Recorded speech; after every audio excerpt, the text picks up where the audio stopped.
大家好，歡迎大家嚟到澤醫對話，我係馬 Sir。今日我哋非常榮幸咧，能夠邀請到香港前列腺基金創辦人兼主席泌尿外科專科黃國田醫生嚟到當中咧，解答咧關於前列腺健康嘅迷思，亦都會同大家咧去分享保持呢個前列腺健康嘅一啲秘訣。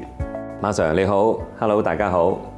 通常咧，啲男士咧去到某個年紀咧，佢哋就會揾泌尿科醫生啦。咁泌尿科醫生咧，亦都會同佢哋做一個所謂叫 PSA 嘅檢測，即係前列腺癌嗰個指數，睇下 check 唔 check 到佢真係有冇前列腺癌呢一個嘅風險出現啦。咁其實呢個 PSA 嗰個準確程度有幾多咧？所謂 PSA 咧，就係如果個前列腺裏面有癌症咧，血液裏面呢種蛋白質叫做前列腺特異抗原，或者簡稱叫做 PSA 咧，就會多咗噶啦。喺早期嘅前列腺癌咧，佢冇乜症狀，就算有症狀咧，佢同良性增生咧好相似。咁我哋有乜辦法喺咁早嘅階段就能夠去捕捉到佢呢？咁我哋學精咗，我哋知即係喺某個階段開始，我哋定期驗血，大概50歲到開始都夠嘅。咁因為咧前列腺癌嘅高峰期咧大概喺70歲，咁但係好多病症包括前列腺癌咧都有啲所謂年輕化嘅趨勢。咁所以我哋有時咧會見到有啲50零歲已經有呢個病嚇。咁如果我哋太遲開始，咁豈不是咧就錯失咗呢一部分嘅病人咯？咁甚至乎如果家族裡面有多過1、2個成員有呢個病咧，我哋話可能驚住有家族性咧，咁我哋提議45歲就好開始㗎啦。當佢每年都驗，每年都正常，突然間有一年上升咧，咁嗰個咪啱啱最早期發生咯。咁我哋就能夠捕捉得到咧最早期嘅癌症。咁但係有啲咩預防？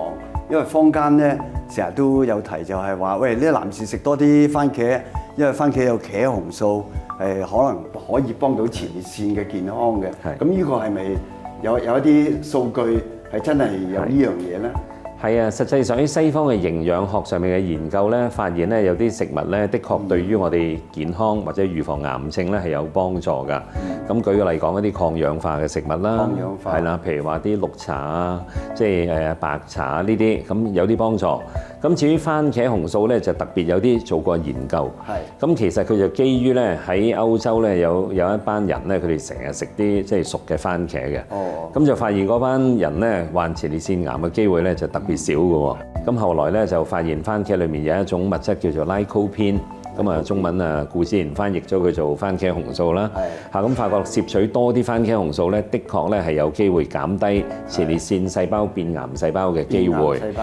係咁，但係我相信咧，即係引致癌症有好多因素嘅，從先天遺傳嘅因素到後天嘅飲食習慣啊、生活習慣等等。咁所以我都相信咧，食多啲番茄咧係對前列腺健康有益嘅。但係都唔可以忽略其他注意身體健康嘅因素，例如健康飲食啊、早睡早起啊，咁呢啲咧其實對於預防疾病係好有幫助。咁如果不幸染上咗前列腺癌，咁有啲治療嘅咩嘅方法可以幫到佢？任何嘅癌症咧，其實我哋希望喺最早期發現。乜嘢叫做早期癌症咧？即係話佢未擴散。咁如果未擴散咧，咁我哋有機會咧可以用一啲根治性嘅治療方案，係嘛？譬如用手術治療啦，將全個有癌症嘅器官切除。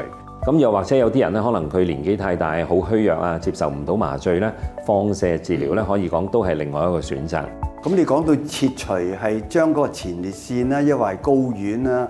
即係嗰個地方係邊個部分要切除咧？嗱，咁首先咧，有啲人咧可能都唔知道前列腺喺邊，咁會誤會咗咧係外面見到嘅性器官。係。咁但係其實咧，男性嘅前列腺咧喺個肚裡面嘅。喺個肚。咁可能最直接咧就係醫生帶對消毒手套，搽滿啲潤滑藥膏，咁輕輕喺嗰個肛門伸入去咧，我個手指頭就啱啱摸到個前列腺啦。冇錯啦。咁所以如果我哋做手術要切除嘅前列腺嘅話咧，其實就要切除肚裡面嘅一個結構。係。咁當然古老嗰啲要開刀啦。咁就算你話開刀個傷口好大咧，因為前列腺咧喺嗰個盆腔最深嗰個位置，咁就算開一個好大嘅傷口咧，其實都睇得唔清楚。咁啊好彩而家咧就有啲微創手術，咁令到我哋咧可以容易啲，係可以有效做到前列腺根治性嘅切除。咁所以如果講到根治性，要醫好前列腺癌嘅一個手術呢，就係切咗肚裡面嗰個叫前列腺。成嚿切咗，成個切咗佢。而前列腺咧喺個膀胱同埋個尿道中間嘅，咁嗰啲尿經過個前列腺先至經進入尿道排出。哦，咁中間切咗一段冇咗，咁點好呢？咁我哋會用手術嘅方法咧，將個膀胱接駁翻落個尿道。咁所以做完前列腺根治性切除手術嗰啲人咧，唔需要孭尿袋㗎，係可以正常咁樣排尿㗎。咁所以其實如果真係萬一唔好彩患到呢個病呢，咁唔好話有太多嘅擔心同埋迷思咁其實咧前列腺手術而家好先進㗎啦做完之後咧，往往咧係可以正常排尿啊，控制小便都係好好嘅。咁但係有啲朋友就提到啦，切咗個前列腺會唔會造成失禁嗰個問題？